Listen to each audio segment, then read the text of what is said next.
Kalau ngomongin soal keamanan siber, kita seringnya mikir soal kode-kode rumit, firewall canggih ya kan? Tapi, gimana kalau celah keamanan terbesar itu ternyata bukan di mesin, tapi di kepala kita? Nah, selamat datang di dunia rekayasa sosial, di mana targetnya bukan kode, tapi pikiran Anda. Bruce Schneier ini bener banget sih. Gini deh logikanya. Ngapain susah-susah ngebobol sistem yang super canggih kalau kita bisa dengan gampangnya nipu seseorang buat ngasih kuncinya langsung? Ternyata ya, kita-kita ini manusia yang sering jadi target paling empuk.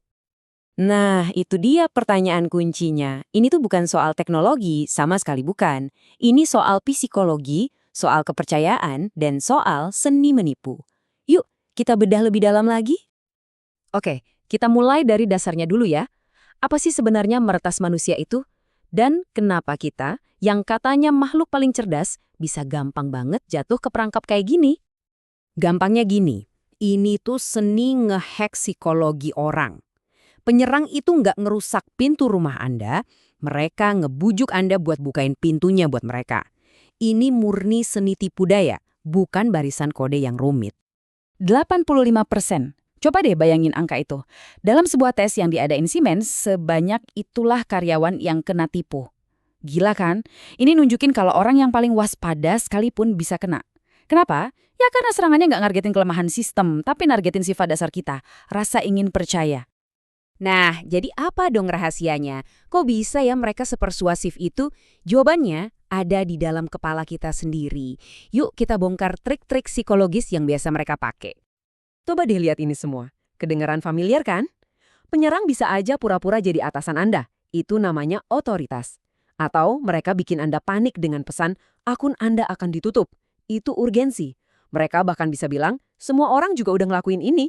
Setiap trik ini ngeksploitasi cara kerja otak kita yang secara alami emang pengen percaya dan ngebantu. Oke, sekarang kita udah tahu kenapa ini bisa berhasil. Selanjutnya, yuk kita lihat gimana cara mereka melakukannya. Anggap aja kita lagi ngintip buku contekan para penyerang ini. Pasti udah sering denger kan istilah-istilah ini? Phishing itu lewat email, phishing lewat telepon, dan smishing lewat SMS. Medianya aja yang beda, tapi tujuannya ya itu-itu aja, ngelabuin Anda buat ngasih info berharga.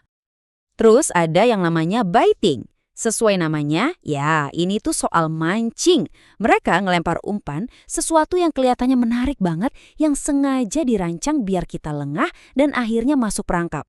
Umpannya bisa macam-macam. Pernah lihat flash drive ngegeletak gitu aja di parkiran? Nah, mereka tuh ngandelin rasa penasaran kita.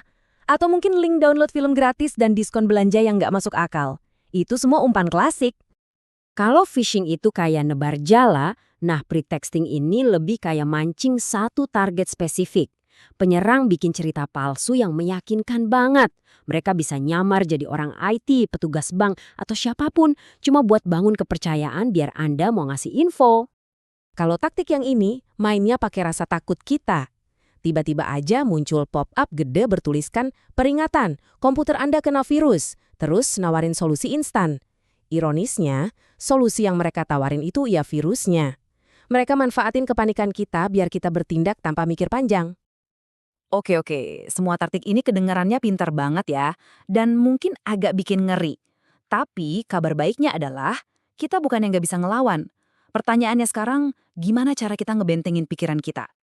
Nah, ini dia bagian yang paling penting.